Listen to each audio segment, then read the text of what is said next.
Hello everyone, welcome to student और friends. अभी हमारे साथ हैं स्मृति भारद्वाज मैम, जिनका बीपीएससी में लेबर इन्फोर्समेंट ऑफिसर के लिए सिलेक्शन हुआ है। ये मैम का सेकंड अटेम्प्ट था। इसके पहले मैम ने इंटरव्यू दिया था बीपीएससी का, और अभी हाल ही में मैम का ग्रेजुएशन वगैरह हुआ है। सो मैम से आज हम जानेंगे उन्होंने कैसे प्रिपरेशन करी, क्या स्ट्रेटजी बनाई, ओवरऑल सारा डिस्कस करते हैं। मैम, सबसे पहले आप अपने बारे में बताइए। मेरा नाम स्मृति भारद्वाज है और मैंने ग्रेजुएशन किया है ललित नारायण मिथिला यूनिवर्सिटी दरभंगा से 2022 में, और उसके बाद से मैं प्रिपरेशन कर रही हूँ और ये मेरा दूसरा प्रयास। मैम, आपने जब तैयारी स्टार्ट करी थी तो क्या सोच के आपने किया था स्टार्ट? ग्रेजुएशन में मैंने फाइनली डिसाइड किया था कि मुझे प्रिपरेशन करना है, ये एग्ज़ाम देना है। दिमाग में तो बहुत पहले से था।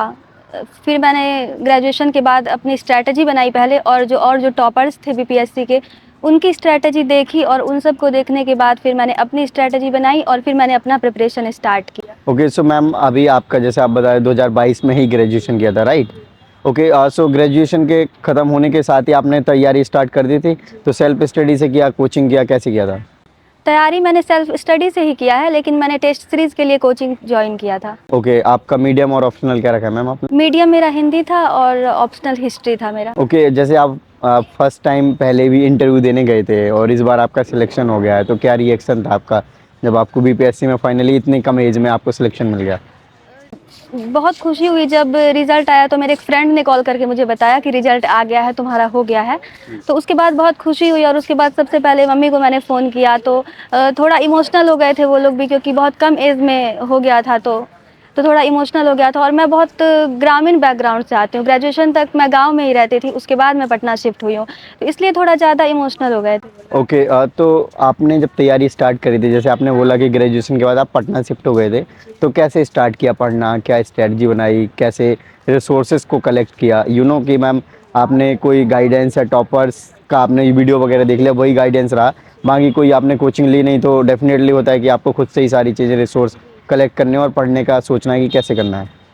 तो मैंने जब स्ट्रैटेजी देखी टॉपर्स की, तो उसके बाद जो बुक लिस्ट उन्होंने बताई थी, तो मैंने उस बुक लिस्ट को फॉलो किया था जैसे, और मैंने मेंस से अपना प्रिपरेशन चालू किया। पहले मेंस की प्रिपरेशन स्टार्ट की, और उसके लिए जो भी बुक्स, नॉर्मल बुक्स है, जैसे पॉलिटी के लिए लक्ष्मीकांत बुक है, या फिर हिस्ट्री के लिए स्पेक्ट्रम है, आर.एस. शर्मा है, तो यही जो भी नॉर्मल बुक्स टॉपर्स बताते हैं, मैंने बस उसको फॉलो किया और अपने नोट्स प्रिपेयर किए मेंस के लिए, उससे प्रिपेयर किए, और उसी को मैं बार बार रिवाइज करती रही, तो हो गया था। वीडियो में आगे बढ़ने से पहले आप सभी के लिए एक इंपॉर्टेंट इन्फॉर्मेशन। फ्रेंड्स, आप सभी को पता है कि बीपीएससी 17th का प्रीलिम्स एंड यूपीपीसीएस 2024 का प्रीलिम्स हो चुका है। साथ ही साथ बीपीएससी 69th का फाइनल रिजल्ट भी आ चुका है। तो इस बार आप सभी को पता है कि पीडब्ल्यू बीपीएससी वाला से उज्जवल कुमार रैंक 1 हासिल की है। इसके अलावा 100+ सिलेक्शन पीडब्ल्यू बीपीएससी वाला से हुए हैं। और इतना ही नहीं, पीडब्ल्यू बीपीएससी एंड यूपीपीसीएस वाला के BPSC 71st and 17th BPSC mains के लिए बैचेस आ गए हैं। साथ ही साथ यूपीपीसीएस 2025 के बैचेस आ गए हैं। इन बैचेस में आपको मिल रहा है live classes, daily practice papers, daily mains practice, class notes, full length test, PYQ analysis और भी बहुत कुछ, वो भी अफोर्डेबल प्राइस में। अगर आपको इस डिस्काउंट पर और भी डिस्काउंट चाहिए तो आप मेरा कूपन कोड S1500 यूज करें, तो सारे बैचेस पे आपको 1000 तक का एक्स्ट्रा डिस्काउंट मिलेगा। बीपीएससी के अगर मैं बैचेस के बारे में बताऊं, जैसे जो सक्षम 3.0 फाउंडेशन बैच है, जो कि 71st बीपीएससी के लिए है, जिसका एक्चुअल प्राइस 9,999 रुपए है, लेकिन अभी डिस्काउंट के साथ आपको 4,999 रुपए में मिल जाएगा।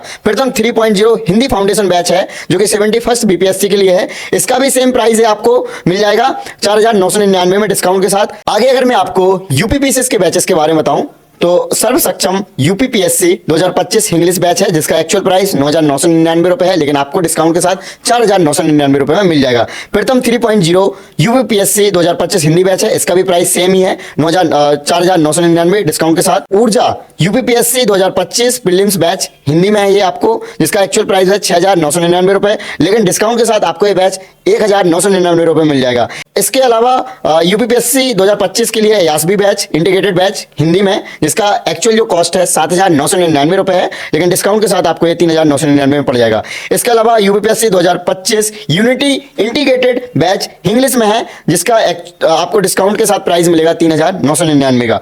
मार्गदर्शन जो बैच है, ये भी आपको 3,999 में मिल जाएगा। इसी प्रकार से यूपीपीएससी मेंस के बैचेस भी हैं, ओके सो फ्रेंड्स, मैंने आपको बीपीएससी एंड यूपीपीएससी के बैचेस के डिटेल दे दी है, जो कि पीडब्ल्यू बीपीएससी वाला, पीडब्ल्यू यूपीपीएससी वाला के द्वारा रन किए जाते हैं, जो कि काफी अफोर्डेबल प्राइस में। और आप सभी को पता होगा कि इनकी जो फैकल्टीज हैं बहुत ही अच्छी होती हैं, टॉप क्वालिटी के साथ आपको वीडियो कंटेंट के साथ स्टडी मटेरियल मिलता है। सो वीडियो के डिस्क्रिप्शन में लिंक है, जाके इनरोल करें और अपना ड्रीम गोल अचीव करें, चाहे आपको कलेक्टर बनना हो, डीएसपी बनना हो, या फिर अदर स्टेट सर्विसेज में जाना हो। सो लिंक वीडियो के डिस्क्रिप्शन में है। ओके मैम, जब तैयारी स्टार्ट करी थी आपने, तो क्या एनसीईआरटी सारे पढ़े हैं आपने? जैसे कि आप हिंदी मीडियम बैकग्राउंड से बिलोंग करते हैं और इस बार बीपीएससी में भी काफ़ी हिंदी मीडियम्स के टॉपर्स का अच्छा सिलेक्शन भी हुआ है।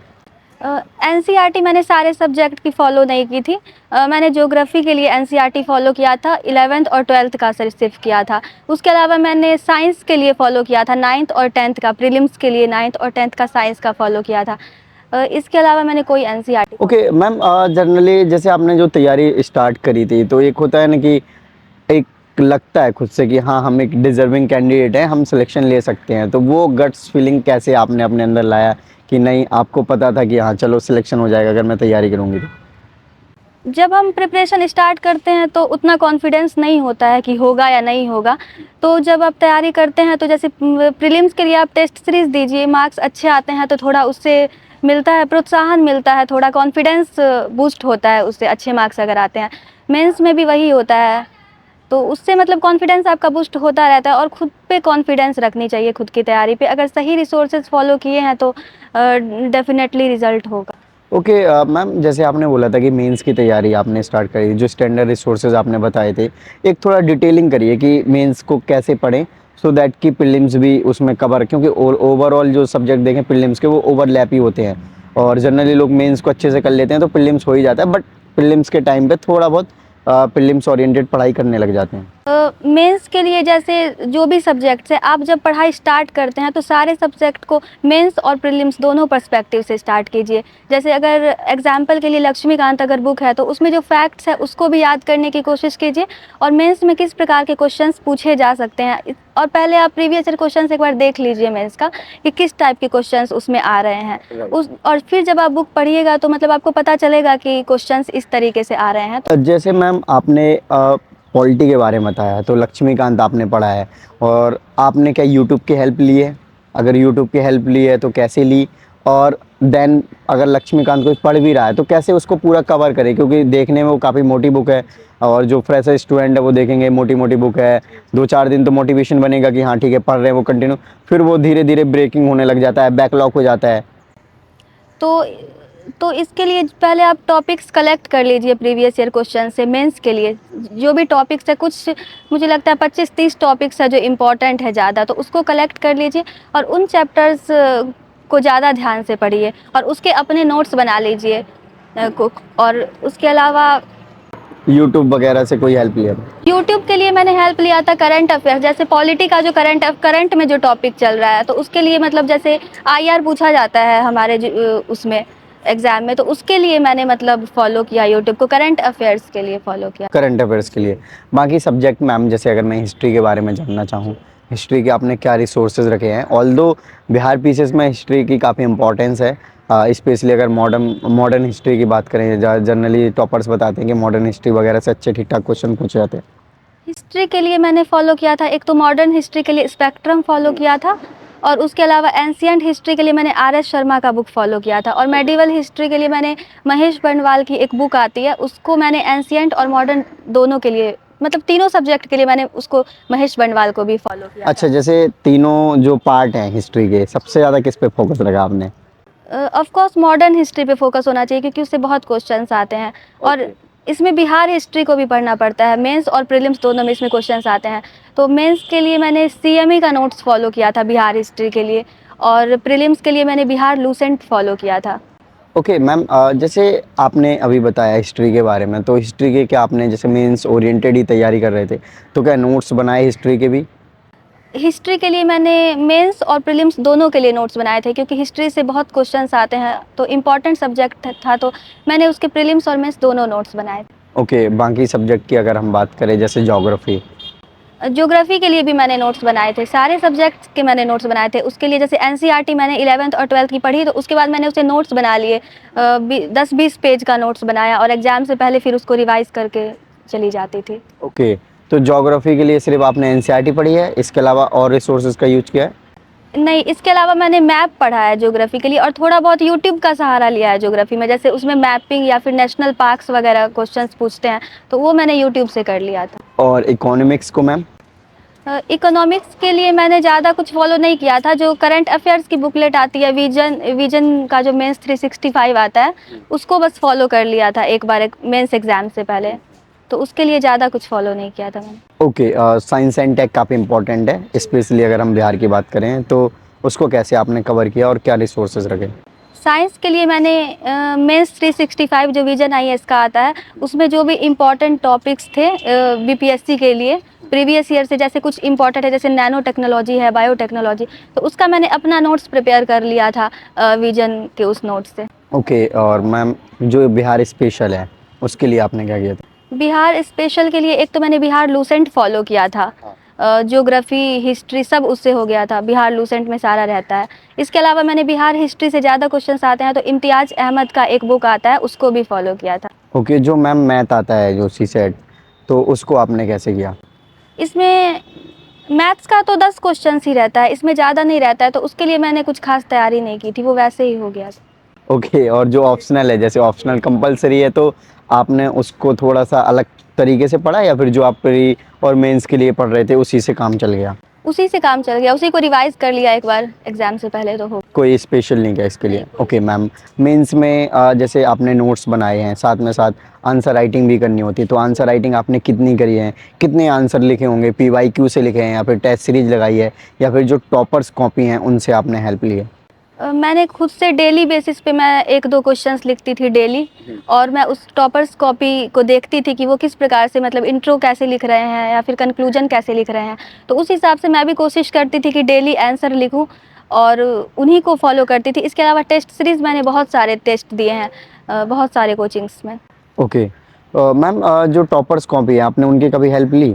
जी बहुत मैंने टॉपर्स कॉपी से ही स्टार्ट किया था, उन्हीं को देख के मैंने मेंस आंसर कैसे मैम? मैं जैसे कोई एक टॉपर कॉपी है, लेट्स से कि अब आपकी कॉपी है, आपका कोई आंसर लिखा हुआ है, उससे आप कैसे एनालिसिस करते थे, एनालाइज करते थे, और सो दैट कि आप खुद अपना एक आंसर बेटर लिख पा रहे थे?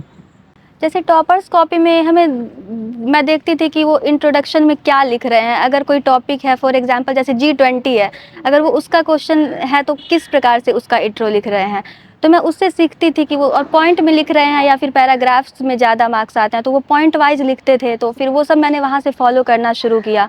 और उसके अलावा कंक्लूज़न भी लिखते थे वो लोग, तो मैंने वहीं से सीखा कि ये पैटर्न होता है आंसर राइटिंग करने का।